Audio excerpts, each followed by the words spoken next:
terjadi ya teman-teman ya. Bagaimana caranya saya bisa mengingatkan kalian semua tentang penipuan? Setiap hari saya sudah mengedukasi, tapi kenapa masih banyak juga yang tertipu ya? Bagaimana caranya saya mengingatkan kalian agar tidak tertipu? Nah ini bantu saya dong teman-teman. Bantu saya, bagaimana sih caranya mengingatkan kalian semua agar tidak tertipu oleh job cowok, job ini, job itu bagaimana sih? Kayaknya semua cara sudah saya lakoni ya. Semua cara sudah. Tapi kenapa saya masih kalah dengan para sindikat? Bener gak? Segala cara sudah saya lakuin ini, tapi kenapa saya masih kalah dengan para sindikat? Ini sangat memalukan sekali ya bagi saya pribadi ya. Kenapa saya itu tetap kalah sama orang-orang tersebut? Saya telepon masuk oke banget ya. Jadi saya merasa sangat malu ya. Semua orang menertawakan saya karena tidak mampu lagi. Halo? Waalaikumsalam. Kenapa Mbak? Tadi saya coba telepon Miss Yuni, ternyata itu adminnya jenengan. Kenapa Mbak? Ada yang bisa dibantu? Enggak, maksud saya mau sharing aja Miss, mau minta sarannya sama Miss Yuni. Kenapa saya? Nah, kan saya di sini udah 8 bulan toh Miss. Saya jaga nenek demensia. Nah, neneknya itu kalau tiap saya ngikutin dia itu dia selalu marah Miss. Saya nggak masalah soal itu ya.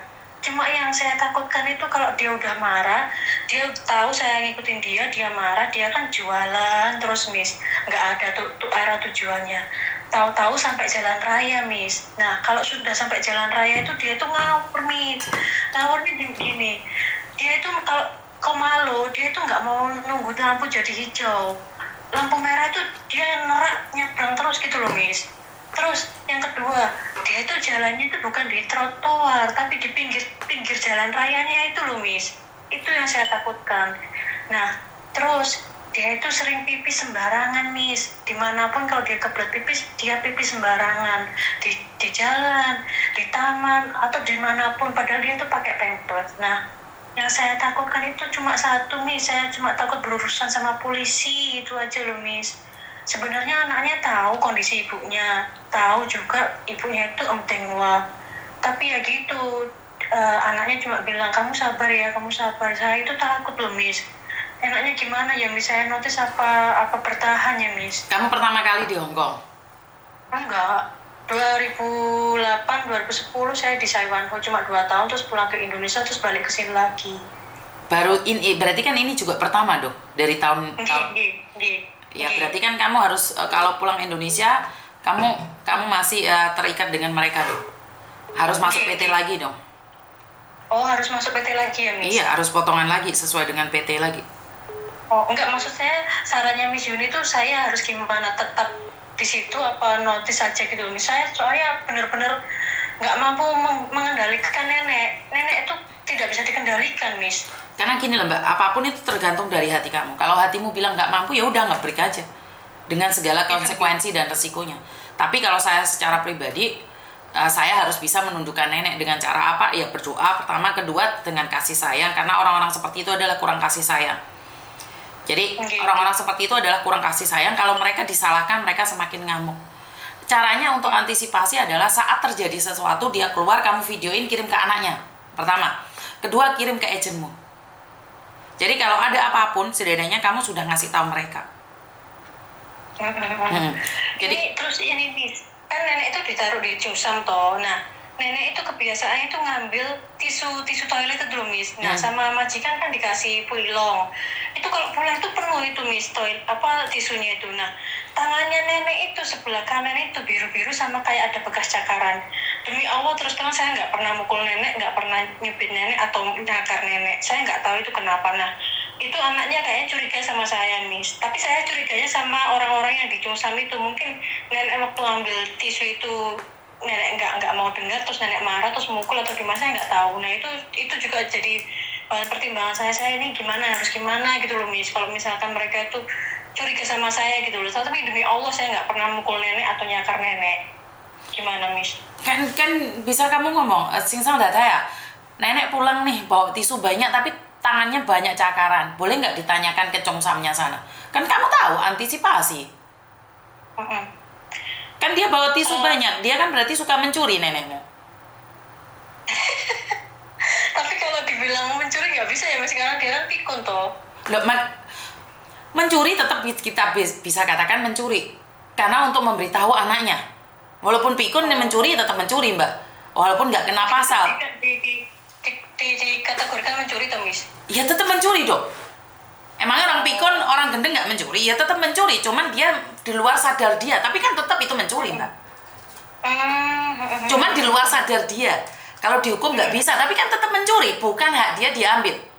Mau dibilang apa? Kalau orang gila diberi tangan nggak apa-apa, ya nggak apa-apa. Kita nggak bisa midana dia, tapi kan tetap dia itu bukan mencuri, ngambil, dikasih.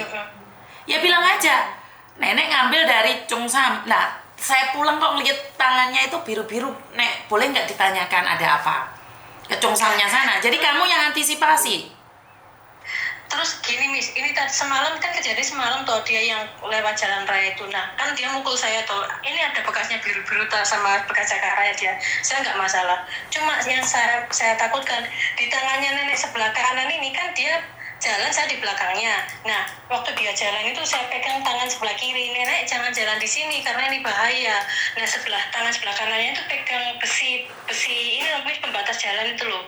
Nah sekarang di atas jempolnya itu kayak ada memar biru gitu loh, ada tambahan lagi memar biru. Saya sih feeling saya itu pas dia nengok ke saya itu tangannya terbentur besi atau gimana gitu Miss. Saya itu penjelasnya gimana ke anaknya nanti gitu. Ini anaknya belum tahu, saya tahu tadi pagi itu Miss. Ya udah bilang aja apa adanya.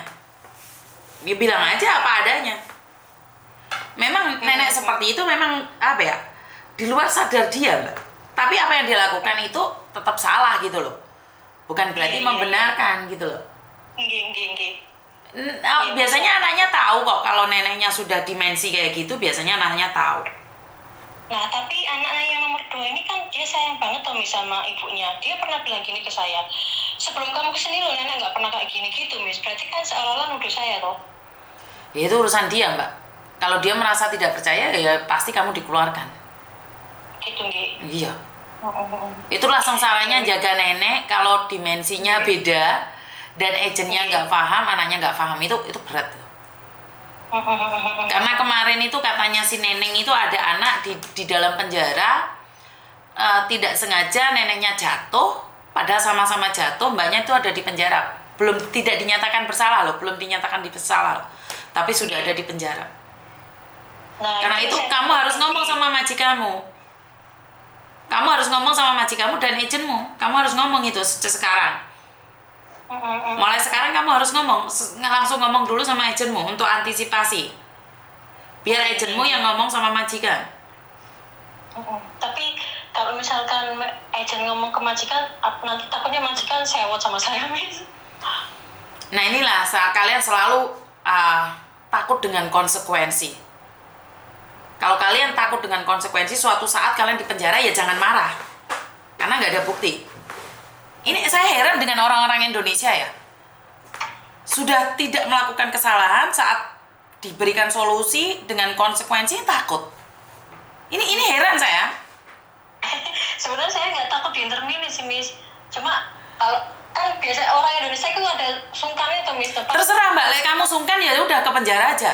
Saya paling benci kalau orang bilang sungkan. Kalau kamu sungkan, majikan nggak ada aturan. Saya paling benci kalau orang Indonesia bilang sungkan nggak penak. Tapi resiko penjara menunggu kalian. Miss. Saya nggak suka kalau kalian bilang sungkan nggak penak lah, Miss. Engkau terus piye. Karena itu resikonya berat buat kalian. Berapa banyak orang masuk penjara tanpa salah? Karena sungkan nggak penaan. Di konten saya selalu katakan, kalau kamu bersalah, akui bersalah. Tapi jika kamu nggak bersalah, jangan sok baik. Resiko ada di kamu. Kalau kamu sungkan, lain kali di penjara jangan telepon saya. Ya jangan sampai Miss. Loh, karena itu saya selalu bilang, Kita harus tegas, Mbak. Kalau iya, iya. Kalau enggak. Mumpung belum terjadi, laporan sama agent. Jadi setidak-tidaknya agent jadi saksi. Lelek kamu sungkan, terus kamu di penjara, jangan bilang kamu tidak tahu. Saya nggak suka dengan mindset yang mengatakan sungkan tapi kalian rela di penjara, itu saya nggak mau. Iya, Miss. Kalau kita tidak melakukan, katakan tidak. Siap, Miss. Paham ya? Oke, paham, Miss. Cuma masalahnya saya bahasa Kantonis ini kurang. Karena itu kamu ngomong sama agentmu, Mbak. Paham nggak? Oke. Apa gunanya agent? Tidak ada orang Indonesia, Miss. Ya karena itu salah kalian kalau kalian bilang agentnya nggak bisa bahasa Indonesia. Terus apa yang bisa saya katakan? Laporan sama KJRI sekarang. Lapor sama KJRI biar KJRI cari mereka. Karena bahayanya ada di kamu loh. Resikonya ada di kamu, nggak bercanda loh saya ini. Iya benar, Miss, benar. Yang menanggung resiko tuh kamu. Siap, Miss. Iya, Miss. Iya pun, Miss, saya tak coba ngomong sama agent saya, Miss, ya. Iya. Hongkong mau disungkani loh. Ya udah, makasih, bye-bye. Siap. Maaf, ya. Oke, bye-bye. Waalaikumsalam. Teman-teman saya paling nggak suka dikasih saran terus kalian sungkan. Lah emangnya aku kan maju? Hah? Saya selalu bilang, nek wani ojo wedi, lek wedi ojo wani. Kalau kamu berani jangan takut, kalau takut jangan berani. Kalau maju silakan maju, kalau mundur jangan ngomong. Kamu tuh sungkan sama orang Hongkong. Ciloko kamu. Benar gak sih? Saya selalu mengatakan, jika barang majikan dibuang, jangan sampai jiwa rongsok kamu itu meronta-ronta. Jangan sampai jiwa merongsok kamu itu meronta-ronta. Enek antinge majikan di gua, enek bajune majikan di gua. Ojo dicap. Majikan ngomong di gua. Ora usah meronta-ronta jiwamu sing ate ngeringkesi. Weh dituduh kaya neneng modar wae enggak uripmu. Ingat ya, saya selalu ingatkan ini. Jika barang majikan apapun dibuang, jangan jiwa-jiwa meronta-ronta, ingin mengecap, ingin meringkesi, ingin mengambil barang yang dibuang oleh majikan. Paham? Dapuramu yo ojo senengane ngrongsoki barangnya majikan daripada berakhir di penjara. Paham ya? Jiwa rongsok kamu yo ojo ditanam di hati. Kalaupun kamu ingin mengambil, di video. Dadaya, ki video. Dadaya, li ko kong koi lo ah?係咪真係抌啊？你做咩拍片啊？我好驚啊，因為之前呢，我朋友啊入電視台啊。Paham? Kenapa kamu video? Iya Dada, soalnya saya takut teman saya itu ambil barang majikan, saat dibuang malah dituduh mencuri. Boleh saya video ini sebagai bukti bahwa saya tuh tidak mencuri. Nek kowe gak wani video, ra usah meronta-ronta jiwa ngerongsokmu. Ya? Ngerti? Kowe wis ngomongi bolak-balik ngono ae cek kesruh ae. Ora usah eman-eman. Barangnya majikan di gua ora usah eman-eman. Melihat barang-barang majikan dibuang, gak usah eman. Neneng itu sebagai contoh. Barangnya majikan di gua berakhir di penjara. Jadi jiwa-jiwa rongsokane awake dhewe iki tolong dibuang saat ada di Hongkong. Jika kamu tidak ingin membuang rasa jiwa merongsokkanmu itu, kamu harus ambil video dan ngambilnya. Ya. Jadi jangan sampai ya, apalagi jaga nenek yang demensia. Demensia iki yo rodok stres lan gendeng lan edian apa-apa jenenge. Itu harus main video terus, Mbak. Dan harus diberikan pada temanmu satu, pada agentmu satu, pada majikanmu satu. Kalau kamu tidak ingin gejret, kalau kamu tidak ingin berakhir di penjara. Karena sekali lagi, agentmu sebagai saksi, temanmu sebagai bukti, Majikamu sebagai bukti. Yo kuwi lho. Kuwi lho resikone wong merantau iki mau. Jadi jangan sampai orang-orang Indonesia menganggap remeh temeh. Halah Joko orang satu aja rewel. Orang tahu kayak merene wong omah. Yo ini yang ingin saya sampaikan pada orang-orang Indonesia bahwa jiwa kami itu tidak mudah. Jiwa kami itu hancur lebur. Halo? Wahai. Wahai. Assalamualaikum.